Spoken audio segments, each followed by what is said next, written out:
vais vous faire travailler un peu dur aujourd'hui. J'espère que vous ne m'en voudrez pas trop.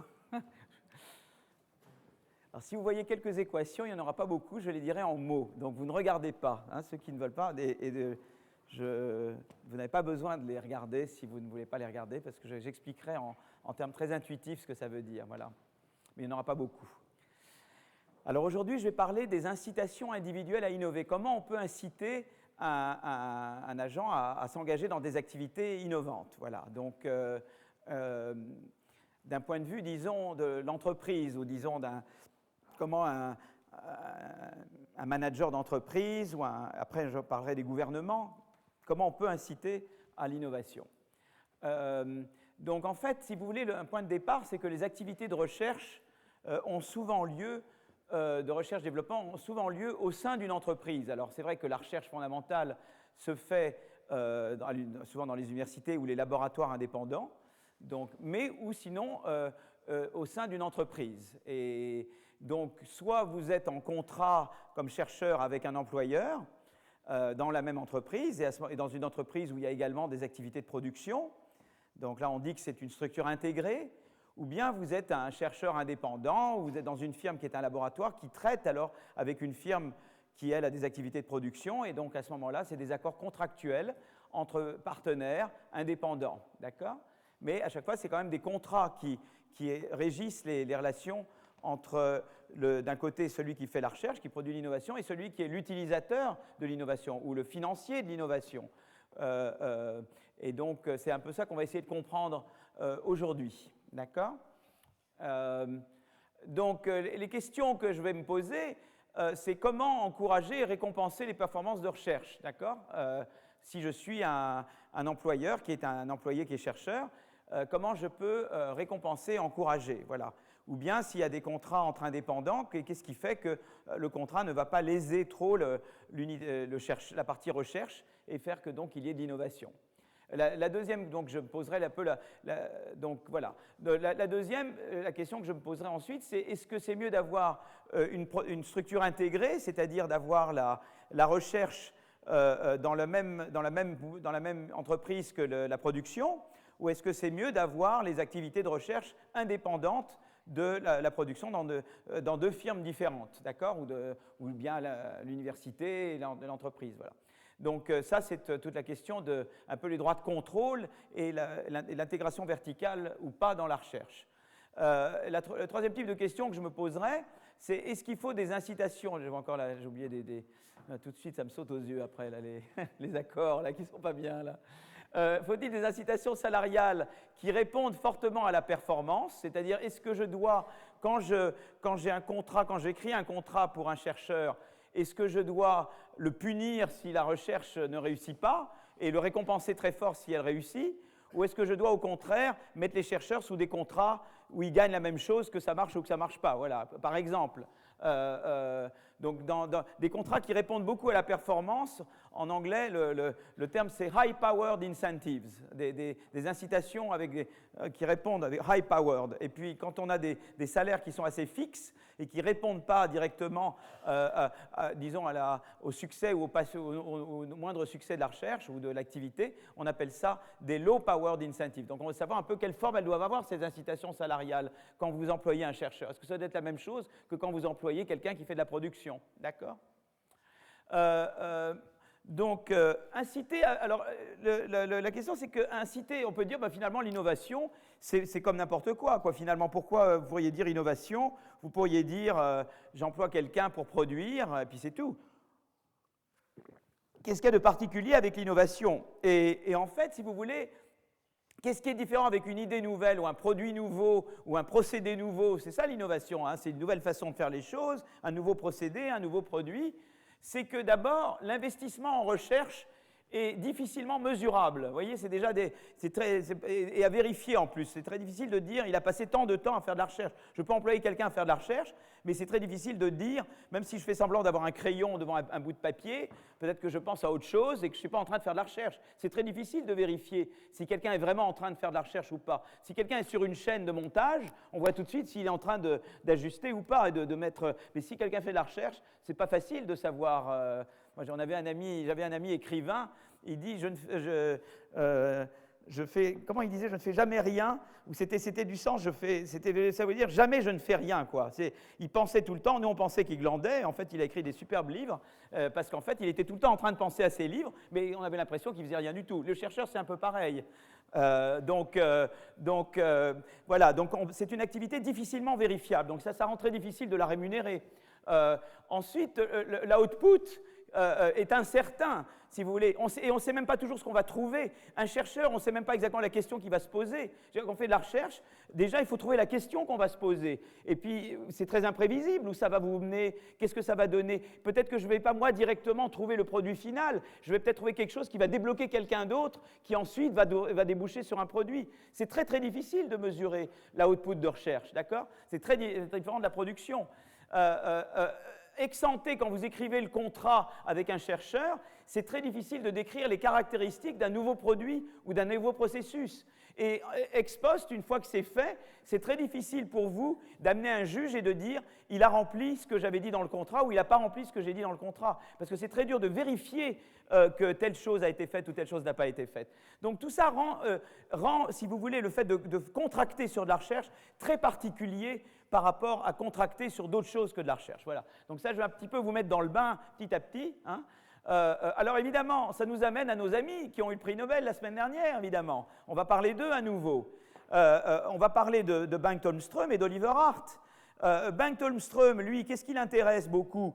Ce qui l'intéresse, c'est le contrat entre un employeur que lui appelle un principal, comme un principal d'établissement, je ne sais pas pourquoi on appelle ça principal en anglais, et un agent. Et l'agent, il fournit un effort. Et en gros, si j'avais une craie, ça serait génial. Mais est-ce que j'ai de la craie? Est-ce qu'il y a de la craie? Ah là là, c'est bien. Est-ce que j'ai de la craie? Vous la voyez, la craie? Je ne vois rien, moi.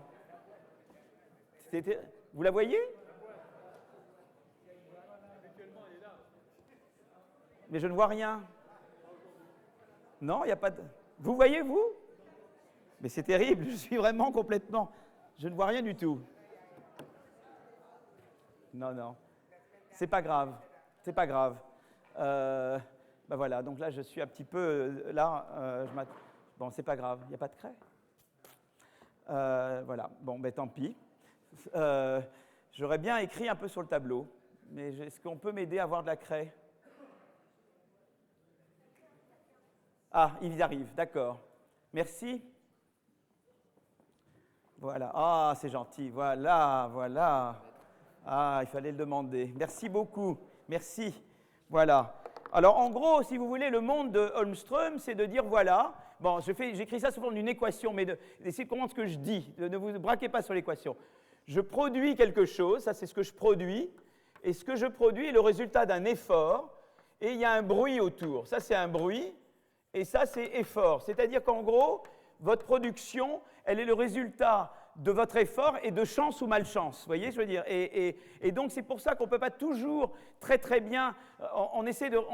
L'effort, il n'y a que moi qui l'observe, il n'y a que l'employé qui connaît son effort, l'employeur ne voit que ça. Et évidemment, l'employeur essaye d'inférer l'effort en observant l'output. Mais comme il y a du bruit, évidemment, c'est une inférence imparfaite, d'accord? On dit qu'il y a de l'aléa moral, voilà. Typiquement, ce que va faire le tout, c'est de donner les bonnes incitations à l'agent de fournir de l'effort en ayant quand même un salaire qui est contingent à l'output. Vous voyez, je veux dire, quand même, je sais que je peux me tromper en tant qu'employeur, mais en général, il y a quand même peu de chances que tu produises beaucoup en ayant fait peu d'efforts. Alors, je peux me tromper, mais en gros, j'aurais quand même, en moyenne, j'aurais raison. Donc, c'était toute la question, c'est comment je structure ces contrats pour inciter les agents à faire de l'effort dans une situation où le principal, l'employeur, n'observe que le résultat, alors que l'agent, il sait tout, évidemment, et que le résultat est simplement une déformation bruitée de l'effort. C'est l'effort plus un bruit, quoi. Voilà. Et ça c'est ce qui a, disons, obsédé Holmström. Voilà, Holmström, c'est beaucoup... Avant lui, il y avait un autre prix Nobel qui s'appelait James Mirrlees, qui avait eu aussi le prix Nobel mais Holmström a trouvé une manière beaucoup plus simple de formuler ça que Mörlis, et il a appliqué aux organisations. Voilà. Et donc, si vous voulez, il y a tout le côté théorie des contrats et tout le côté des incitations. Donc, je vous emploie, vous travaillez pour moi. J'ai comme outil le salaire. Voilà. Et comment je structure le salaire en fonction de la performance pour vous amener à faire plus d'efforts. Voilà. Donc, ça, c'est la logique Holmström. La logique Hart, c'est celle de dire les droits de contrôle. Je vous en avais parlé la dernière fois.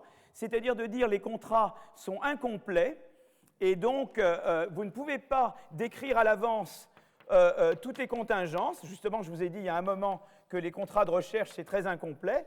Vous ne pouvez pas décrire à l'avance toutes les contingences où il y a des choses qu'on ne peut pas vérifier.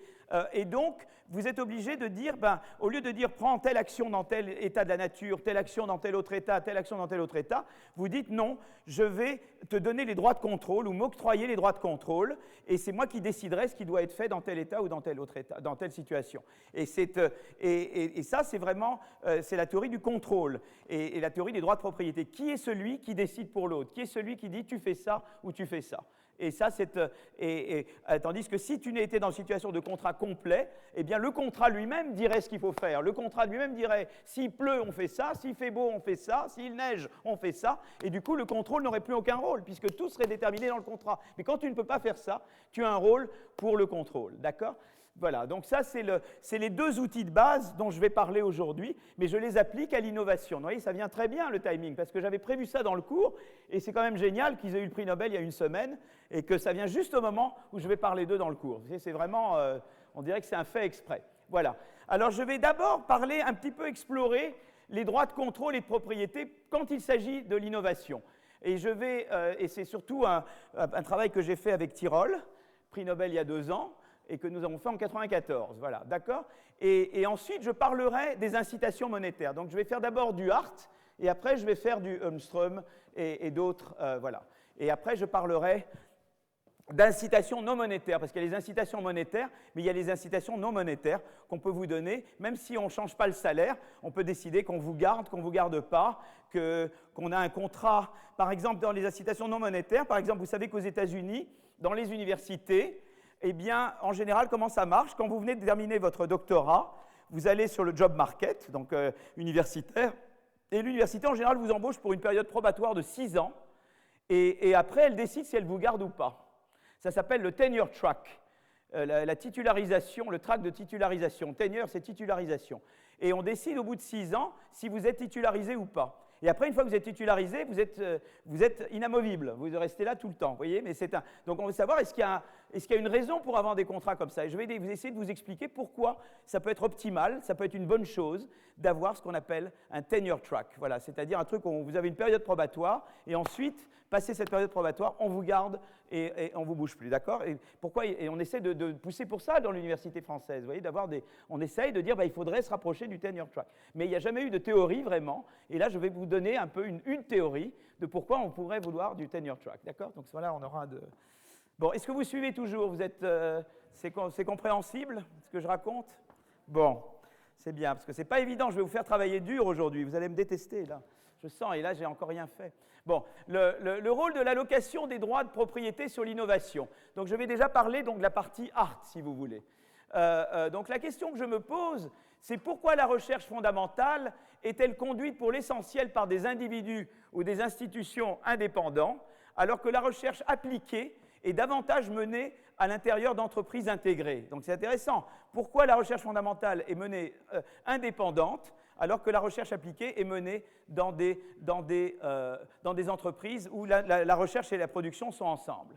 Et ça, c'est un tableau qui vous montre, et ça, c'est un tableau qui ne va pas au-delà de 46, mais en fait, il semble que de plus en plus de recherche, de chercheurs soient employés dans des entreprises. Donc, c'est intéressant qu'il y ait cette évolution-là. Alors, je ne sais pas si ça a été pareil depuis, dans la période récente. On dit que oui, que ça s'est continué. Mais en tout cas, on peut savoir, on a des statistiques qui vous disent l'évolution de quelle part de la recherche est faite dans des entreprises de manière indépendante ou bien intégrée avec des activités de production. Et on veut s'interroger un peu pourquoi. Est-ce qu'il y a une théorie qui vous dirait pourquoi? Alors là, à nouveau, j'arrive au contrat incomplet. Je vous dis, voilà, la R&D qui résulte, disons, la R&D donne lieu à des nouveaux produits ou des nouveaux processus de production qu'il est souvent difficile de spécifier à l'avance. Les contrats de R&D sont donc typiquement incomplets, d'accord?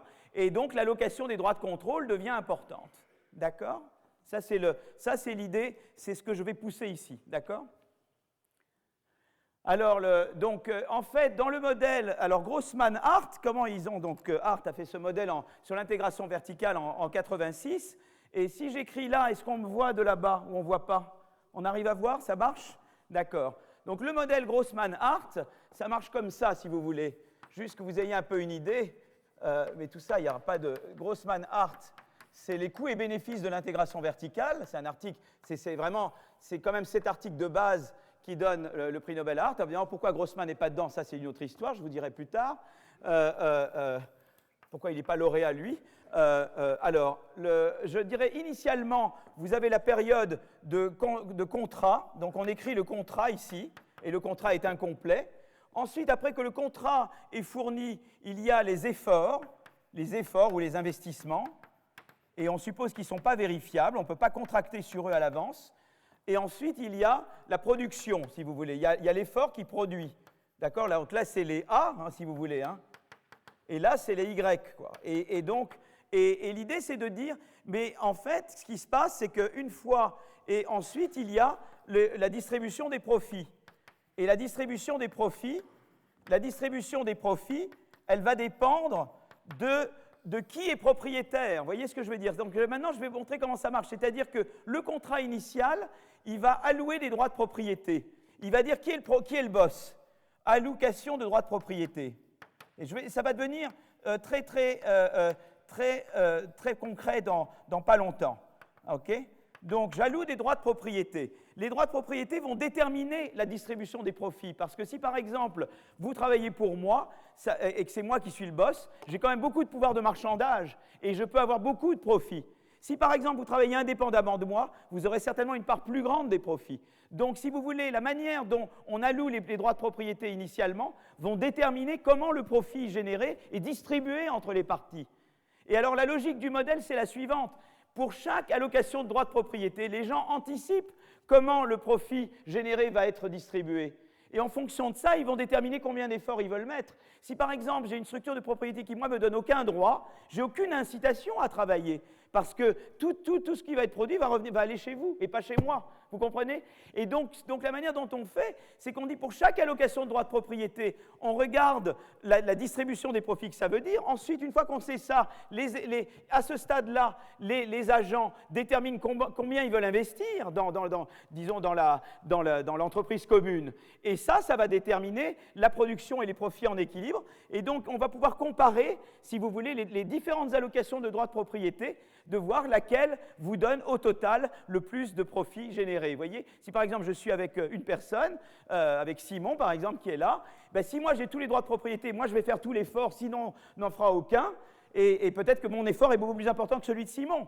Ou bien si c'est Simon qui a les droits de propriété, c'est lui qui fera l'effort, et si on est non intégré, chacun fera un peu d'effort parce que chacun a une part du gâteau, si vous voulez, sur la valeur totale produite. Et donc, c'est comme ça, et donc on peut comparer, vous voyez, on peut comparer différentes allocations de droits de propriété. On peut dire, est-ce que c'est mieux que ce soit Simon qui dirige tout? Est-ce que c'est mieux que ce soit moi qui dirige tout? Ou est-ce que c'est mieux qu'on soit indépendants l'un de l'autre?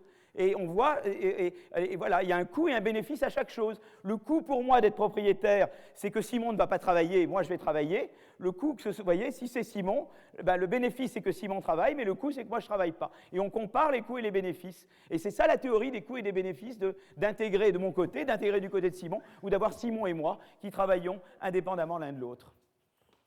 Vous suivez ce que je...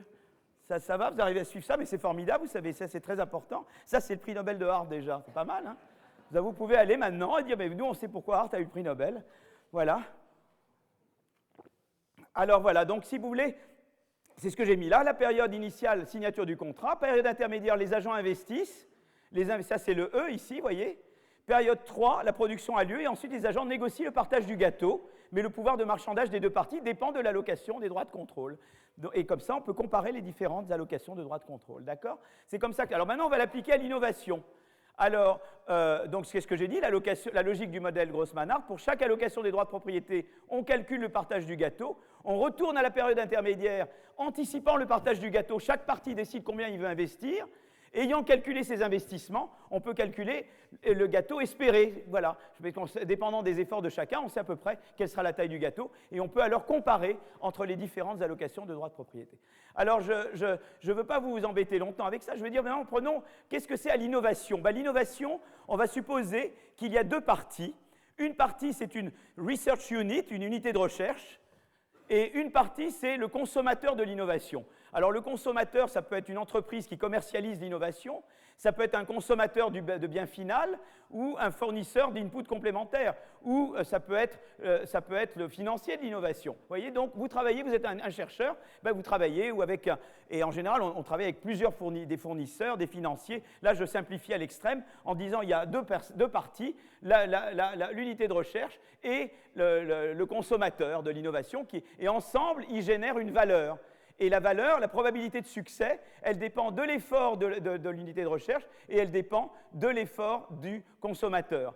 D'accord? Alors, ce qui va se passer, c'est que différentes structures de propriété vont évidemment induire différents efforts du côté de l'unité de recherche et du côté du consommateur. Vous voyez? Donc, alors je ne vais pas vous embêter avec les maths. En général, eh bien, ce qui est optimal, c'est de dire je maximise la probabilité de succès fois la valeur d'innovation, moins le coût de l'effort de l'unité de recherche, moins le coût de l'effort du consommateur. Et ça donne lieu à disons, de manière optimale. Donc ça va vous donner, disons, c'est ce qui serait socialement optimal. Mais le problème, c'est qu'on ne peut pas générer ce qui est socialement optimal, parce que si je donne toute la propriété à l'unité de recherche, elle va faire ce qu'il faut, mais l'autre ne fera pas ce qu'il faut. Et si je donne toute la propriété de l'autre côté à l'unité de recherche, eh ben lui, il va faire tout ce qu'il faut, mais l'autre ne fera pas ce qu'il faut. Donc, en général, disons, l'optimum, on ne peut pas l'atteindre. Voilà. Donc, je vais comparer deux gouvernances, le cas où c'est le consommateur qui possède l'innovation et le cas où c'est l'unité de recherche qui possède l'innovation. Et qu'est-ce qui se passe? Si c'est le consommateur qui possède l'innovation, eh ben, l'unité de recherche, elle n'a aucune incitation à innover. Donc, elle mettra un effort zéro. Et tandis que l'autre effort, donc ça va être ça le payoff, c'est-à-dire vous aurez une probabilité où l'unité de recherche a mis 0, l'autre a mis la recherche qui était optimale, et fois V moins le coût de recherche, le coût d'effort du consommateur, puisqu'il n'y aura pas de coût d'effort de l'unité de recherche qui, elle, aura mis 0. Donc vous aurez ça qui est évidemment inférieur à ce maximum. Donc voilà, ça c'est le problème si c'est le consommateur qui possède l'innovation. Qu'est-ce qui se passe maintenant si au contraire c'est non intégré? Supposons qu'on n'intègre pas et que le chercheur soit indépendant. Et bien à ce moment-là, chacun va avoir une part du gâteau. Supposons pour simplifier que chacun reçoit V sur 2, la moitié de la valeur de l'innovation en cas de succès de l'innovation. Et bien à ce moment-là, l'unité de recherche va faire un effort qui prend en compte qu'il aura V sur 2, l'effort optimal, et l'autre va faire un effort qui prend en compte qu'il obtient V sur 2. Et ça va être ce qui revient à l'utilité espérée qui revient à l'unité de recherche, ça c'est ce qui revient au consommateur. Et le problème, c'est de dire, je regarde ça plus ça, et je compare à ça. Et j'essaie de voir lequel est le plus grand. Et ce qu'on peut montrer, c'est que ça dépend tout de l'importance relative des efforts. Supposons que moi, je suis l'unité de recherche et Simon est le consommateur. Tout dépend de l'importance de l'effort. Si l'importance de l'effort, moi je suis l'unité de recherche, si l'importance de mon effort est très important et celle de Simon ne l'est pas, eh ben, c'est le plus important, c'est que ce soit moi qui possède, c'est moi qui garde les droits de propriété, en tout cas sur ce que je fais.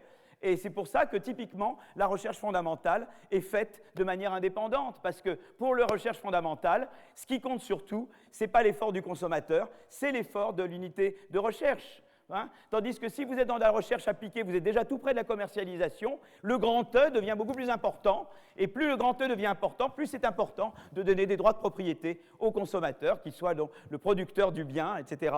Et c'est pour ça qu'on observe effectivement que la recherche appliquée tend à être davantage intégrée à l'intérieur d'entreprises. Vous voyez, donc cette entreprise, c'est tout bête cette théorie, mais elle vous donne déjà un fait qu'on observe tous, c'est que la recherche fondamentale, vous la faites à l'université ou dans des labs, et la recherche intégrée, vous la faites dans des entreprises. Vous voyez, vous avez immédiatement, avec cette théorie, ça a l'air tout bête, mais elle vous donne immédiatement la prédiction que ce que vous observez en pratique. Voilà. Donc, si vous avez survécu jusqu'ici, c'est miraculeux, parce que je pensais que vous seriez déjà totalement... Voilà, mais j'espère l'avoir... Donc ça, c'est la chose. Alors, est-ce que l'allocation... Oui, je ne vais pas rentrer là-dedans. On peut regarder aussi des considérations dynamiques. Par exemple, on peut dire, ben voilà, c'est bien, par exemple, mettons même qu'on a un stade fondamental, c'est bien que j'ai les droits de propriété sur ma recherche, mais d'un autre côté, il y a le problème que peut dire, ben, supposons que mon innovation mène à une autre innovation. Et le problème, si moi je garde mes droits de propriété en tant qu'unité de recherche, c'est que je peux avoir peur de donner même de l'information sur la première innovation à Simon, qui serait le consommateur, parce que j'ai peur que Simon utilise ça pour une deuxième innovation, pour me concurrencer sur une deuxième innovation. Si vous êtes dans un monde où il y a une première innovation qui mène à une deuxième, le problème que moi j'ai mon indépendance, c'est que je ne vais pas vouloir diffuser l'information à Simon. Parce que je me dis, oulala, je diffuse l'information à Simon sur la première innovation, il va venir me concurrencer sur la deuxième innovation. Et donc, de ne pas être intégré, c'est bon pour moi a priori parce que je fais plus d'efforts, c'est bon pour la production de savoir de mon côté, mais ce n'est pas très bon pour ma diffusion de savoir vers Simon. Et donc, c'est très intéressant aussi parce qu'on peut en fait utiliser ces considérations d'intégration verticale pour voir comment non seulement elles influent sur l'incitation à produire du savoir, mais également sur l'incitation à diffuser du savoir. Et donc ça, c'est quand même un truc très intéressant qu'il n'y avait pas avant avec la théorie, avant qu'on regarde l'innovation. Voilà, donc c'est quand même très intéressant. Et en fait, si vous voulez, ce qui est intéressant, c'est que donc, ne pas être intégré à Simon, que moi je sois une unité de recherche indépendante, ça a un bon côté parce que ça m'incite à investir davantage en recherche-développement pour produire la première innovation, mais le mauvais côté, c'est que ça peut me décourager à diffuser l'information sur cette première innovation parce que j'ai peur que Simon, le consommateur, l'utilise pour venir me concurrencer sur mes innovations futures. Et donc ça, il y a un peu il y a le côté dynamique qui vient à l'encontre de la considération statique. Voilà. Et donc ça, c'est une chose intéressante en soi. Voilà. Alors, il y a des choses, par exemple, je ne veux pas vous embêter, mais il y a tout un droit, un law and economics, comme disent les anglo-saxons, mais il y a tout un droit et économie des contrats de recherche. Par exemple, souvent, on observe, et ça on le voit tout de suite avec cette théorie, pourquoi c'est vrai, souvent dans les entreprises, vous avez un chercheur, j'ai failli tomber de l'eau là sur lui, il ne fallait pas, je suis un chercheur qui travaille pour une boîte. Et on me dit souvent, s'il quitte la boîte, on dit, pendant 6 mois, tu peux travailler pour personne d'autre. Vous savez, il y a souvent des clauses comme ça. Ça s'appelle des trailer clauses, d'accord? Et donc, tu n'as pas le droit de travailler indépendamment pour faire autre chose pendant un certain temps. Et bien, il y a une manière très simple de rationaliser ça, c'est de dire que voilà, je suis un chercheur, je produis maintenant une innovation, mais je vais en produire d'autres dans le futur. Et ce qui se passe, c'est que plus ça va dans le futur, moins ça va utiliser l'input du consommateur. Et donc, à un moment donné, ça sera optimal que j'ai vraiment les droits de propriété sur mon innovation. Tandis que même si je quitte la boîte pendant un certain temps, quand même, les innovations qui viennent juste après celle-ci, il y aura quand même eu l'input du consommateur. Parce que, vous voyez, notre effort, il contribue pas seulement à produire les innovations courantes, mais des innovations futures. Mais plus elles sont loin dans le futur, moins l'apport du consommateur est important, et plus mon apport est important. Et on sait que comme mon apport devient suffisamment important, c'est optimal que ce soit moi qui ai les droits. Tandis qu'avant, c'est optimal que ce soit lui qui ait les droits. Donc, c'est pour ça que vous avez ces clauses qui disent typiquement, avant de quitter pendant un certain nombre de mois, tout ce que vous faites, vous ne pouvez pas le faire, vous ne pouvez rien faire, ou ça appartient à votre employeur précédent.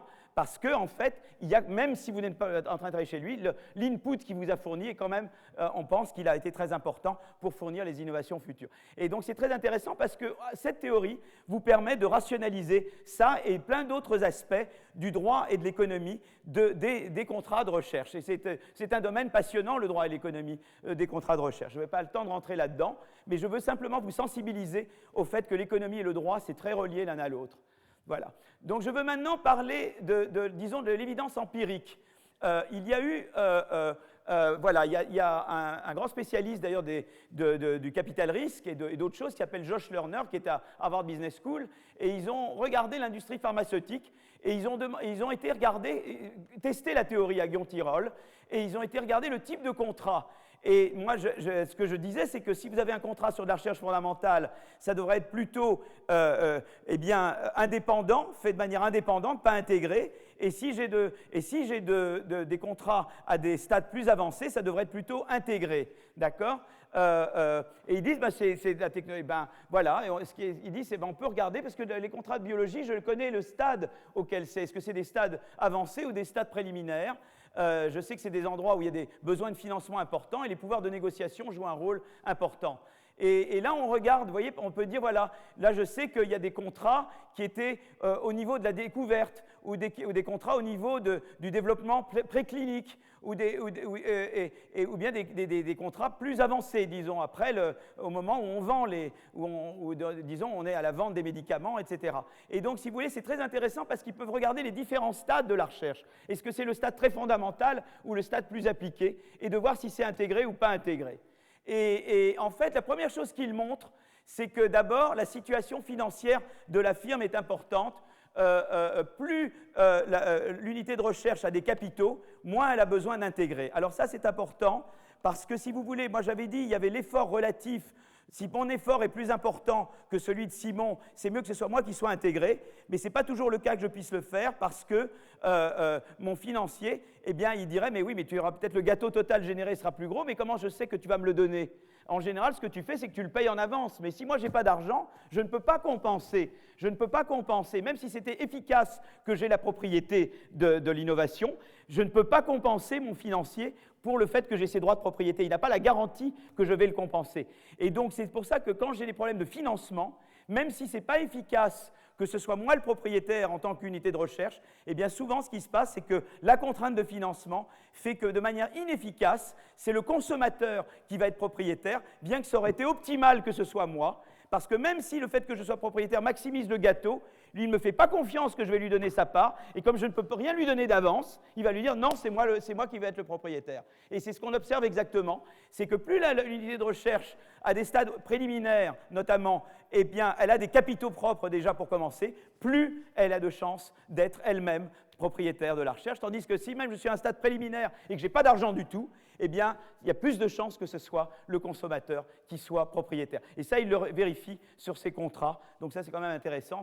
Voilà. Et ce qu'il montre aussi, c'est que moi, j'avais dit, dans les stades préliminaires, eh bien, ça devrait être plutôt la recherche fondamentale, ça devrait être plutôt l'indépendance de l'unité de recherche. Et là, si vous voulez, on montre que même dans des stades préliminaires, souvent, c'est le financier qui possède ou le consommateur qui possède, parce qu'à nouveau, il y a la raison la plus vraisemblable, c'est qu'il y a ces contraintes, c'est que typiquement les unités de recherche n'ont pas de collatéral, n'ont pas de fonds propres, et donc elles doivent pouvoir se reposer sur le consommateur, même s'il aurait été optimal de laisser l'initiative à l'unité de recherche. Voyez, donc c'est très important, c'est que les contraintes de crédit, eh bien, elles distordent, elles font que ce n'est pas l'allocation optimale de droits de propriété qui est mise en œuvre, parce que, en fait, les contraintes de crédit viennent, en fait, vous voyez, faire choc, vous voyez, et empêcher l'allocation optimale des droits de propriété. Voilà. Donc, je voulais juste un peu vous mettre un peu dans cette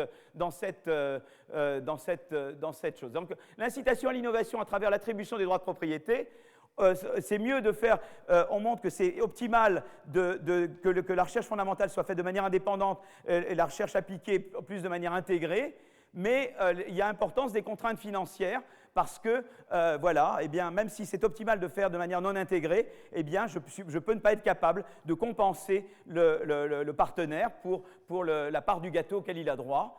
Et donc, c'est pour ça qu'on observe quand même une allocation fréquente des droits de propriété aux financiers ou à la partie qui a l'argent, et que la R&D est souvent intégrée plus qu'elle devrait l'être s'il n'y avait pas des considérations de contraintes de crédit. Voilà. Et enfin, j'ai rationalisé certains aspects du droit des contrats de recherche. Voilà, ça c'est un petit peu l'approche art, si vous voulez, appliquée à l'innovation. Voilà, on peut faire beaucoup d'autres choses, mais ça vous donne déjà un peu une idée de ce qu'on peut faire avec l'approche art. Alors, je me rends compte que j'ai fait à peine 18 minutes. J'ai l'impression que je vais continuer. Hein. Ça va? Je vous ai mis là en 20 minutes. Je pensais... Ah non, c'est 35. Il est 35. Ça va. J'avais peur qu'il soit 20. Je me dis, zut, il est que 20. Et je me dis, mais on va quitter dans 1 heure, là. Même pas. Voilà. D'accord. Alors maintenant, je vais dire, bon, j'ai regardé le côté art. Donc, art peut venir au comité Nobel et dire, voilà, moi, sur l'innovation, voilà ce qu'on peut dire à partir de mes travaux. Maintenant, on va demander à Holmström de venir parler. D'accord? On va dire, toi, qu'est-ce que tu as à dire, toi, sur ces histoires-là. Mais il va dire, moi, c'est pas tellement les droits de propriété, mon truc, ça, je laisse ça à mon ami Oliver.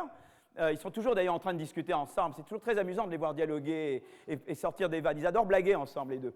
Je les connais vraiment depuis longtemps. Incitation monétaire à l'innovation. Donc, les questions que je vais me poser là, c'est en quoi les incitations monétaires à l'innovation diffèrent-elles des incitations monétaires à la production? Et quels sont les outils d'incitation monétaire à l'innovation? Alors, si vous tenez suffisamment de temps pour être là, vous allez sauter de votre chaise, parce que je vais dire des choses qui vont vous choquer horriblement, vous allez trouver épouvantables. Donc voilà, donc je dois à la fois m'assurer que vous allez tenir jusque-là, et ensuite que quand vous tenez jusque-là, je ne vous donne pas une attaque cardiaque quand je parle de ces choses-là. D'accord? Donc, les articles importants, on retrouve notre ami Holmström, évidemment, avec un autre qui, lui, attend le prix Nobel également, qui s'appelle Milgrom, et je pense que lui, il aura le prix Nobel dans les 3 ans. Mais bon, je me trompe parfois, hein.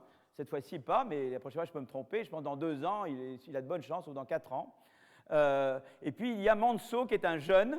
Enfin, il était jeune maintenant. Quand je dis les jeunes, c'est plus jeune que moi, donc maintenant, ça ne veut plus rien dire. Je n'ai plus d'âge, mais lui a étendu la logique de leur modèle. Et donc, eux, ils regardent l'idée de multitâche, et lui regarde l'innovation comme processus d'exploration. Alors, lui est à la suite d'eux, si vous voulez. Il prend la suite de ce qu'eux ont fait. Donc, je vais commencer par Holmström-Milgrom. Donc, Holmström, c'est le même que celui qui regarde ça, mais seulement il dit, voilà, je peux faire, au lieu de prendre une action possible, je peux regarder 2 actions. C'est-à-dire que ce que je peux faire, c'est que mon Y, c'est A1 plus A2 plus epsilon 1 plus epsilon 2. C'est qu'en gros, il y a 2 activités, il y a du bruit sur l'une, il y a du bruit sur l'autre, et le total, voilà, et ce que je donne à la firme, c'est l'addition des 2. Là, je le fais de manière très simple, parce que les 2 tâches se combinent pas forcément d'une manière additive, comme ça, peut-être d'une manière plus compliquée. Mais je dis, en gros, il y a le A1 plus epsilon 1, il y a le A2 plus epsilon 2, et puis voilà. Et le total, ça fait la somme des 2. Et il y a 2 tâches. Et mon problème, c'est que j'ai Simon qui travaille pour Simon. Moi, je ne prends pas François-Xavier cette fois-ci. François-Xavier travaille pour moi, et François-Xavier, je lui dis, il y a 2 tâches à faire, et le problème, c'est d'allouer je veux être sûr que François-Xavier va allouer son effort correctement entre la tâche 1 et la tâche 2. Mais le problème, c'est qu'il y a une tâche qui est mesurée avec beaucoup de précision, le epsilon 1 est petit, mais par contre, celle-là, elle est mesurée avec beaucoup de bruit. Eh bien, typiquement, qu'est-ce qui va se passer? C'est qu'il va, typiquement parce qu'il a peur du bruit et qu'il ne veut pas avoir beaucoup de risques sur son salaire, hein, si j'ai un salaire qui dépend de la performance, je ne vais pas choisir forcément d'aller sur l'activité qui est très bruitée, parce que du coup, c'est comme monter sur une montagne russe, vous voyez ce que je veux dire? Donc, qu'est-ce que va faire mon ami, hein, si epsilon 1... Si la variance de epsilon 1, ce que j'appelle la variance, c'est-à-dire s'il y a beaucoup de bruit, si la variance est très petite par rapport à la variance de epsilon 2, c'est-à-dire si le bruit epsilon 1 est tout petit et l'autre est un énorme bruit qui fluctue beaucoup, typiquement, qu'est-ce que va faire François-Xavier? Eh bien, François-Xavier, il va choisir l'activité A1 parce qu'il va se dire, celle-là, c'est du sûr, je suis sûr, je suis en contrôle, je sais ce que je fais, et il va délaisser l'activité sur laquelle il y a beaucoup de bruit. Si vous voulez maintenant, supposons que A1 et A2, ça a l'air d'être très abstrait. A1, c'est la production, et A2, c'est la recherche. Et typiquement, la production, c'est assez prévisible. La recherche, c'est très imprévisible. Qu'est-ce que vous allez faire? Si je vous donne des incitations sur la recherche qui sont très fluctuantes, eh bien, vous allez tenter si je vous récompense, disons, uniquement à la performance totale ou à la performance sur différentes tâches, vous allez choisir celle où le bruit est le plus petit, c'est-à-dire la tâche qui est le mieux mesurée, où l'observation d'output est le meilleur reflet de l'effort. Vous voyez, vous n'allez pas prendre l'activité très aléatoire parce que vous avez trop peur, vous avez fait face à trop de risques. Vous voyez ce que je veux dire? Donc, s'il y a une activité donc la rétribution liée à la performance n'est pas toujours adaptée parce qu'elle incite l'agent, en l'occurrence François-Xavier, à se concentrer sur les tâches bien mesurées ou moins aléatoires, c'est-à-dire celles où le epsilon 1 a une petite variance. Celle où, mettons le cas extrême, c'est quand epsilon 1 est 0. À ce moment-là, je mesure parfaitement ce qui se passe sur la première tâche. Donc c'est le problème d'allocation d'efforts entre tâches routinières et recherche qui explique d'ailleurs que les grandes firmes, bien qu'elles emploient des chercheurs, soient moins innovantes que les petites. Si vous voulez, ça c'est un peu la vision de Holmström. Il dit, quel est le problème de l'innovation dans les grandes boîtes? Un des problèmes, c'est que dans les grandes boîtes, eh bien, on fait à la fois de la recherche et de la production, et on mélange les deux. Et donc c'est très tentant de faire du routinier, parce que c'est beaucoup plus facile de faire de la routine dans des grandes boîtes que dans des petites. Et donc on va tendre à faire de la routine parce qu'on ne veut pas avoir de risque, quoi. Vous voyez, on a peur de se lancer dans des trucs aléatoires. Et donc, il vous dira deux choses. Il dira, c'est qu'on va vouloir typiquement une rétribution pour la recherche, pour justement que François-Xavier ne fasse pas que du routinier, mais fasse également de la recherche. Il faut que je puisse lui dire, si tu fais de la recherche, eh bien, je te donne un salaire qui est constant, par exemple, vous voyez, qui ne répond pas, même si tu rates. Et donc, il y a déjà cette idée que pour inciter à la recherche, je ne dois pas punir l'échec trop. Vous voyez, je veux dire, je dois avoir une indulgence à l'égard de l'échec. Voilà, ça c'est l'idée déjà qui commence à émerger. Vous voyez, si je veux être sûr que François-Xavier, que tout le monde ne va pas se ruer vers l'activité sûre et routinière, je dois dire, vous faites l'autre activité, eh bien, le risque est limité. Quoi qu'il arrive, même si vous ratez, je suis indulgent à votre égard. Et donc, on voit déjà cette idée-là. D'accord? Donc ça, c'est une chose. Mais on va revoir cette idée un peu plus tout à l'heure. Donc, ça explique que les grandes innovations soient souvent faites par des petites entreprises, parce que typiquement, dans les grandes entreprises, eh bien, les gens vont vers le routinier, ou sinon, on tend à être plus routine, et moins dans les grandes innovations. Et ça explique pourquoi aussi le salaire des innovateurs est moins sensible à la performance immédiate. Et c'est une idée sur laquelle je reviens tout à l'heure, d'accord? Donc ça, c'est déjà la première idée qui commence à émerger déjà de cette idée de multitâche. C'est-à-dire qu'on va être sûr que tout l'effort n'est pas sur le routinier, et donc je tends à rendre la récompense sur l'innovation moins sensible au succès et à l'échec. Voilà. L'innovation, alors maintenant vient cet autre auteur qui s'appelle Manzo. Et Manzo, ce qu'il dit, c'est que voilà, il y a deux tâches, mais en fait, il sophistique le modèle, et il dit, il y a deux choses qu'on peut faire dans une entreprise. Une chose qu'on peut faire, c'est de l'exploitation. Je peux exploiter les choses, ça c'est de la routine. L'autre, c'est de l'exploration. Mais la différence, c'est qu'il fait ça en dynamique. Et ce qui est intéressant, c'est que l'exploration, elle génère de l'information. C'est-à-dire que l'un, c'est pour dire, je fais un truc qui est sûr et qui ne me donne aucune information. Et l'autre, c'est de la recherche. Et la recherche, qu'est-ce qu'elle vous fait? Donc il va plus dans ce que c'est que la recherche. La recherche, ça me permet de savoir, d'apprendre des choses. Et d'apprendre en particulier qu'il y a des choses qui sont bonnes et des choses qui ne sont pas bonnes. Mais si je n'essaye pas, ça ne fait pas d'omelette sans casser des œufs. Donc, en cassant des œufs, je vois si ça marche ou pas, quoi. Je vois si ça vaut le coup de poursuivre dans cette voie ou pas. Donc, il y a l'idée de dire, ou je continue la routine, ou j'explore quelque chose, mais si j'explore, je vois tout de suite si je me casse la figure, ou si ça vaut le coup de continuer. Et cette information est valable. Et en gros, il faut dire, voilà, quand est-ce que je veux encourager cette information? Et la recherche, c'était l'idée de l'exploration, vous voyez, par rapport à l'activité d'exploitation qui est l'activité routine. Alors je ne regardais pas les équations, supposons qu'il y ait deux périodes. La première période, donc vous prenez une action, vous apprenez si ça marche ou pas, s'il y a du succès ou pas, et sur la base du succès, eh bien, vous décidez de continuer. Alors il y a deux actions possibles. Il y a l'action 1 qui est l'action routine, exploitation, il y a l'action 2 qui est l'action exploration, et ce qu'on voit, c'est que si je fais de l'exploration en première période et que j'ai eu du succès, eh bien, ça veut dire que la probabilité de succès sur cette action en deuxième période est plus grande que si j'avais fait l'activité routine. Vous voyez, je veux dire, je fais une exploration, elle marche, je sais que c'est super bien, j'y vais, quoi. Vous voyez ce que je veux dire? C'est ça l'idée, quoi. Mais il se peut que donc, s'il n'y avait pas d'exploration, je ferais que l'activité routine, qui donne une probabilité de succès plus grande, mais a priori, la probabilité de succès sur l'activité d'exploration est moins grande. Mais si j'ai un premier succès, alors je sais que l'activité d'exploration est bien, bien meilleure que l'activité routine. Et à ce moment-là, je continue l'activité d'exploration. Vous voyez ce que je veux dire? C'est comme ça que ça fonctionne. Voilà. Donc, il y a deux choses que je peux faire. Ou je fais l'activité routine, l'exploitation en période 1, à ce moment-là, qu'elle réussisse ou pas, ça ne me donne aucune information, évidemment, sur ce que donnerait l'autre activité. Et donc, évidemment, comme je n'ai aucune nouvelle information, si j'ai déjà choisi l'activité routine en période 1, je continuerai de choisir l'activité routine en période 2. C'est ce qui se passe si je fais l'exploitation, d'accord? Si je choisis si je choisis l'exploration, eh bien l'exploration, il y a deux cas. Ou bien j'ai un succès en période 1, et à ce moment-là, je vais continuer sur l'activité 2, puisque je sais que conditionnellement à un succès en période 1, eh bien je vais faire mieux avec l'activité exploratoire qu'avec l'activité routine. Je continue. Si j'apprends au contraire que j'ai un échec sur l'activité d'exploration, je vais me rabattre sur l'activité routine. Vous voyez ce que je veux dire? J'ai toujours la possibilité de me rabattre sur l'autre activité. Et c'est ça la valeur de l'information. C'est que j'ai toujours cette flexibilité ou de persévérer dans l'activité exploratoire ou de me rabattre sur l'activité routine. Et c'est ça qui va se passer. Et en fait, eh bien, ça a une valeur, cette information.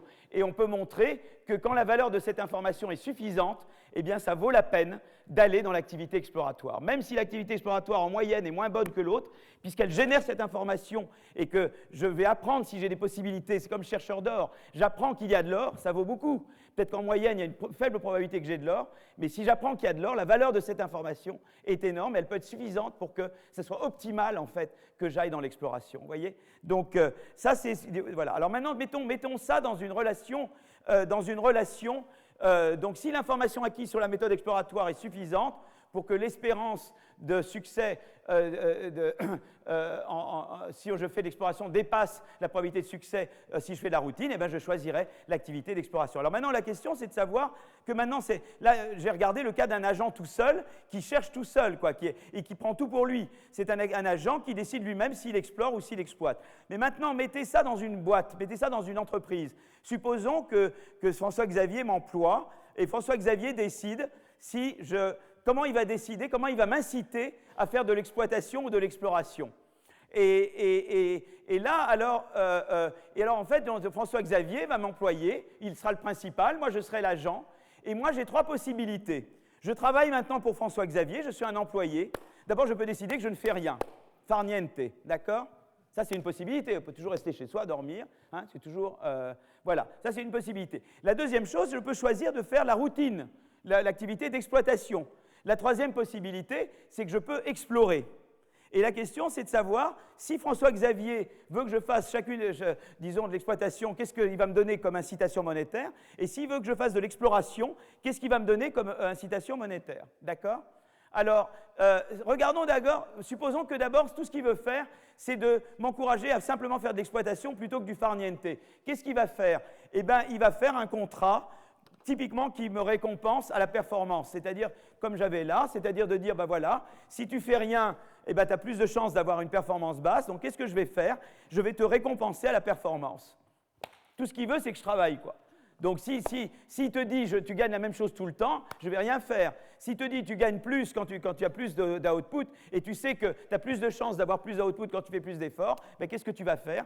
Tu vas donner un salaire qui répond beaucoup à la performance. Et donc, dans un monde comme ça, où simplement le choix, c'est entre la routine et le far niente, bah, il va faire un contrat, typiquement comme dans les modèles de base d'Holmström ou de Mörlis, c'est-à-dire un contrat où tu récompenses l'effort très sensible à la performance. Voilà.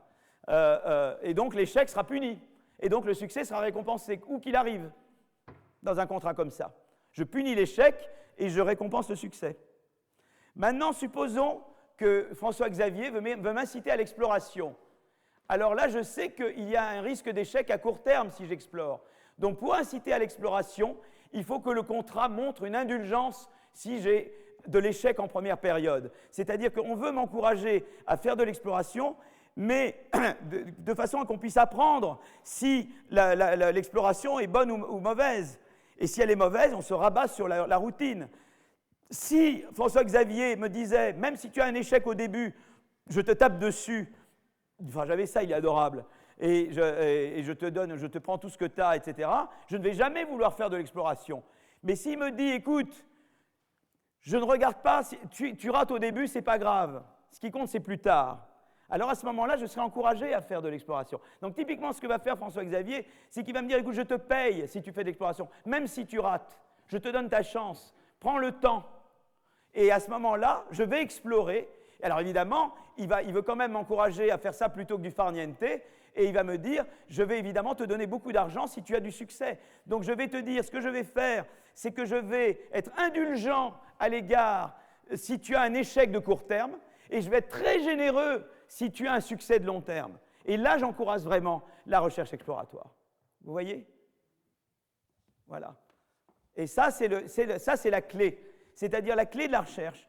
Pour inciter à la recherche, il ne faut pas demander tout de suite, quoi. Il faut accepter qu'on rate dans le...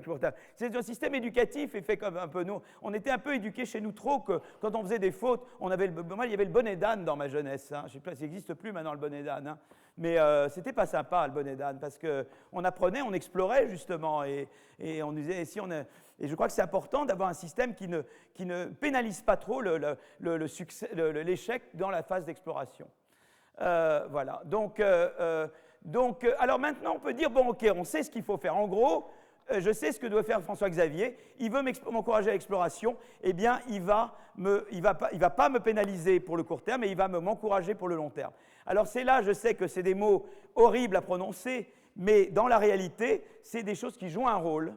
Eh bien, les stock options ont un rôle à jouer là-dessus, quoi. Je sais qu'il y a des domaines où on ne les veut pas, mais il y a des domaines où ils sont utiles. Les stock options, ça peut être utile pour inciter à des activités innovantes de long terme. Donc c'est un des moyens, il y en a d'autres. Alors on sait qu'on ne veut pas, dans certaines branches de la finance, il y a eu des abus énormes, mais en tout cas, ça vous dit qu'il y a un rôle. Ce n'est pas des outils qui sont entièrement inutiles. C'est des outils qui, dans des circonstances d'innovation, eh bien, ont leur justification. Et il y a eu des études qui ont montré que, eh bien, dans certains secteurs, en tout cas, ça a eu un rôle très, très positif.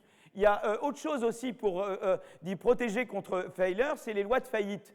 Par exemple, sur les lois de faillite, il y a des manières, vous savez, quand il y a la faillite, vous avez des créditeurs, il y a des créditeurs par ordre de priorité, celui qui est arrivé en premier, il y a différentes classes de créditeurs, et puis après, il y a ceux qui ont des actions dans l'entreprise. Hein, et en général, c'est les créditeurs, donc en général, les actionnaires payent d'abord, et puis ensuite, voilà, et enfin les choses, on respecte l'ordre des priorités, d'accord ?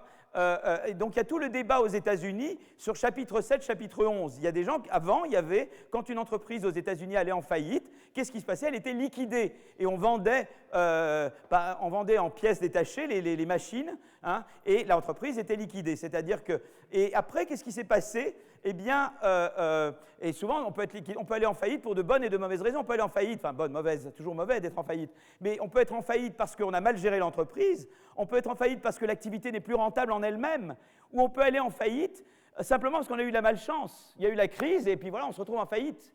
La crise de 2008 a entraîné beaucoup de faillites, même de firmes qui étaient saines et bonnes. Donc la question, c'est comment vous réglez le droit des faillites.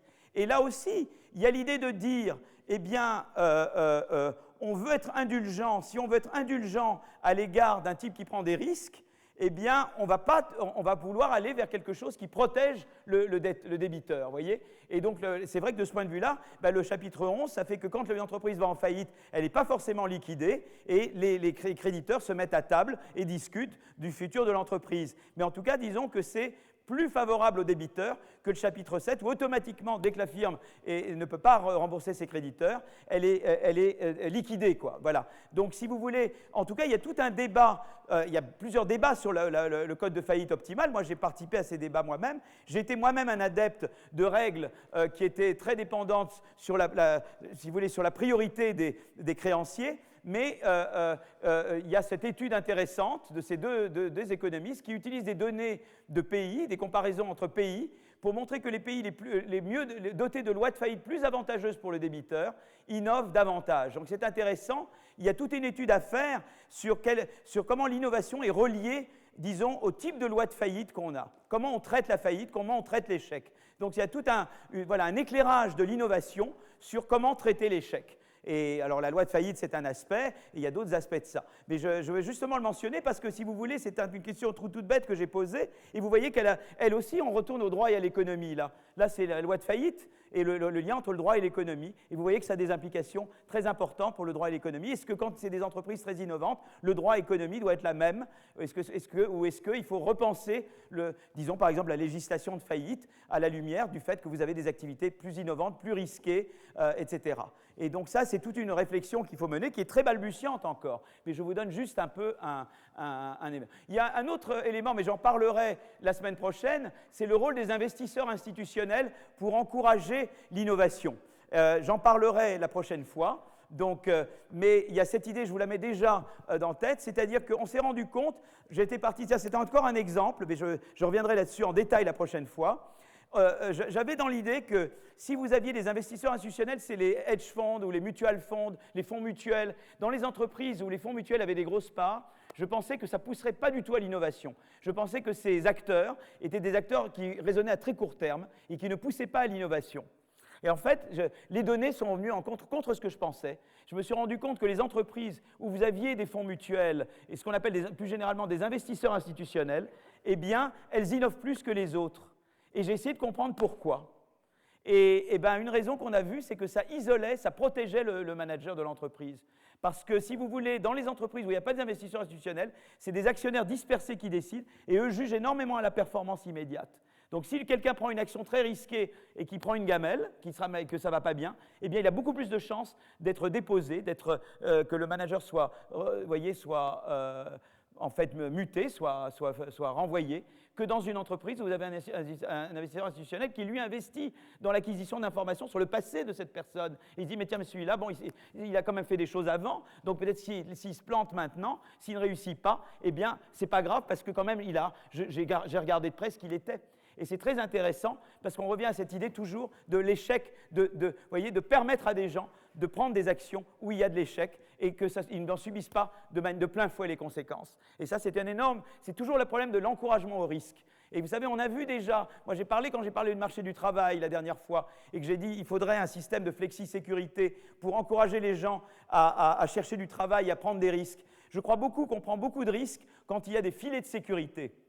C'est vrai pour les gens, pour les employés, c'est vrai pour les managers. Donc évidemment, il ne faut pas qu'on abuse des filets de sécurité. Il y a des parachutes dorés et on connaît tous les abus et ils sont très répréhensibles. Mais c'est intéressant de voir l'idée que pour la prise de risque, eh bien, on incite à la prise de risque et qu'il faut des filets de sécurité pour la prise de risque. Et c'est une idée générale, mais on la revoit ici. On reviendra là-dessus la prochaine fois, mais c'est une petite graine que je mets en vous pour que simplement, voilà, vous ayez ça. Voilà. Alors je veux quand même parler. Je vais vous libérer pour la pause donnez-moi quelques minutes. Alors,